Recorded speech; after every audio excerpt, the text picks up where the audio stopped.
Hello everyone. இன்றைக்கி வந்து நம்ம என்ன பண்ண போகிறோம் அப்படின்னா சின்னதாக ஒரு குக்கிங் பண்ண போகிறோம். ஏற்கனவே ஒரு 2-3 குக்கிங் வீடியோ நான் போட்டிருக்கிறேன். பட் குக்கிங் எல்லாம் வந்து நான் ரொம்ப வந்து சஜஸ்ட் பண்ண மாட்டேன். ஓகே, இதை பார்த்து நீங்கள் அப்படியே ட்ரை பண்ணுங்கள் அப்படின்னு சொல்லிட்டு. பிகாஸ் நிறையா குக்கிங் சேனல்ஸ் இருக்குது. பெரிய பெரிய ஆள்கள்லாம் வந்து குக் பண்ணி காமிக்கிறாங்க. ஸோ அவங்களோடலாம் வந்து நம்ம பக்கத்துலேயே நிற்க முடியாது. நான் ரொம்ப ரேராக கொஞ்சம் கொஞ்சம் தான் சமையல் பண்ணுவேன். ஸோ எப்போயாவது சும்மா எனக்கா தோணுச்சு அப்படின்னா தான் நான் போடுவேன். பட் அதையும் கூட பார்த்து ட்ரை பண்ணுறவங்க இருக்கிறாங்க அப்படின்னு நினைக்கும் போது ரொம்ப சந்தோஷமாக இருந்தது. பிகாஸ் 2-3 பேர் அந்த இதுக்கு முன்னாடி போட்ட ஒரு 2-3 ரெசிபி எல்லாம் ட்ரை பண்ணி பார்த்துட்டு நாங்கள் இதை ட்ரை பண்ணி பார்த்தோம், நல்லா இருந்துச்சு அப்படின்னு சொன்னாங்க. கேட்குறதுக்கு எனக்கு வந்து ஒரு மாதிரி சர்ப்ரைசிங்காக இருந்ததுவா, நம்ம ரெசிபி கூட ட்ரை எல்லாம் பண்ணி பார்க்குறாங்களா அப்படின்னு சொல்லிட்டு. ஸோ நான் பயங்கரமாக மோட்டிவேட் ஆகி ஓகே நம்மளும் அப்போ நிறையா ரெசிபி எல்லாம் காமிக்கலாம் அப்படின்னு தோணுச்சு. ஜஸ்ட் ஒரு என்டர்டெய்னிங் வீடியோ மாதிரி. ஸோ இன்றைக்கி வந்து ஒரு குட்டியான ஒரு ஸ்நாக், இது வந்து ஒரு ஸ்நாக்ஸாகவும் வச்சுக்கலாம், but at the same time ஒரு சைட் டிஷ்ஷாகவும் வச்சுக்கலாம். ஸோ ஜஸ்ட் கம் ஆன் வந்து பார்க்கலாம் நம்ம இன்றைக்கி ரெசிபி. ஸோ ஃபஸ்ட்டு கொஞ்சம் ஒரு 1/2 ஸ்பூன் சால்ட் எடுத்துக்கிறோம். அதுக்கப்புறம் ஒரு 1/2 ஸ்பூன் சில்லி பவுடர், நார்மலான சில்லி பவுடரே ஓகே தான். ஸோ இல்லைனா நம்ம காஷ்மீரி சில்லி பவுடரும் போட்டுக்கலாம், பட் இது வந்து நார்மலான சில்லி பவுடர்.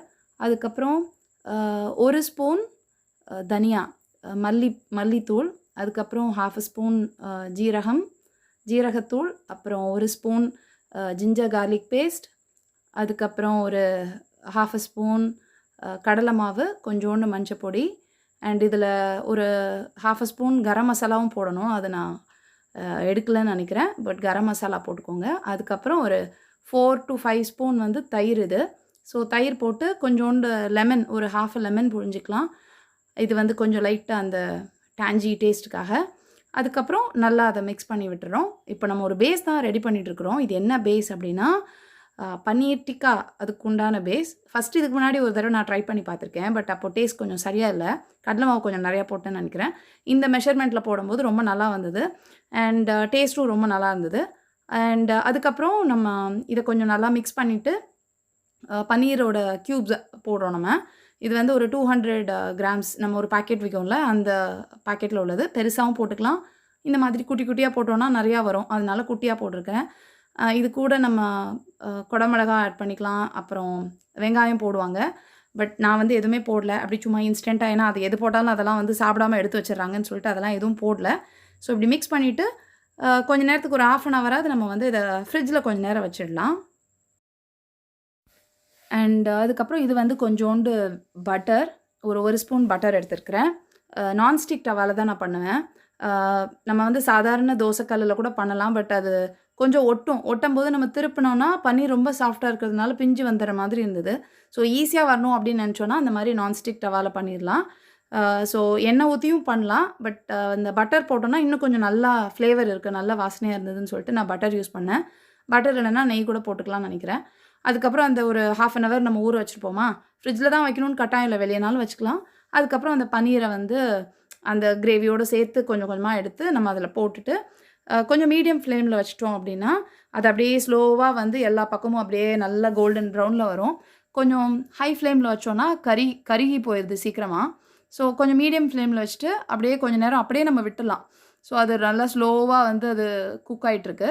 அண்ட் ரொம்ப நேரம் வச்சா அது வந்து ரொம்ப ஹார்டாகிடுதா அப்படிலாம் இல்லவே இல்லை. எவ்வளோ நேரம் வச்சுருந்தாலும் அது வந்து சாஃப்டாகவே தான் இருக்குது. அண்ட் நான் ஒரு மேக்ஸிமம் ஒரு 10 மினிட்ஸ்க்கு நான் வந்து விடுவேன் அப்படியே. ஸோ விட்டுட்டு அப்படியே கொஞ்சம் கொஞ்சமாக எல்லா பக்கமும் நம்ம திருப்பி போடலாம். ஸோ திருப்பி போடும்போது இந்த மாதிரி ஏதாவது ஸ்பூனு இல்லைன்னா கத்தி வச்சு போடலாம். பார்த்தாவே தெரியுது ரொம்ப சாஃப்டாக இருக்குது. நம்ம ரொம்ப வேகமாக திருப்பினோன்னா அது பிஞ்சு வந்துடுது சம்டைம்ஸ். அதனால சும்மா குட்டியாக ஏதாவது ஷார்ப்பாக இருக்கிற கத்தி இல்லை ஸ்பூன் வச்சு கொஞ்சம் ஸ்லோவாக அப்படியே திருப்பி போடலாம். ஒரு 10 நிமிஷத்துக்கு அப்படியே ஸ்லோ ஃப்ளேம்லேயே வச்சுட்டு, ஒரு மீடியம் ஃப்ளேம்லேயே வச்சுட்டு நம்ம அப்படியே பண்ணிகிட்டே இருக்கலாம். கொஞ்சம் நேரம் ஆனோடனே இந்த மாதிரி குக் ஆகிடும்.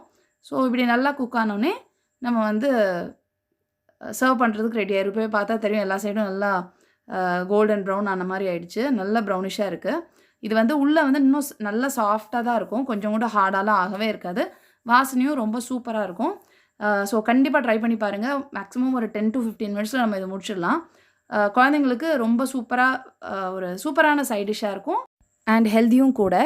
ஸோ கண்டிப்பாக ட்ரை பண்ணி பார்த்துட்டு உங்களோட ஃபீட்பேக் சொல்லுங்க. Thank you. பாய்.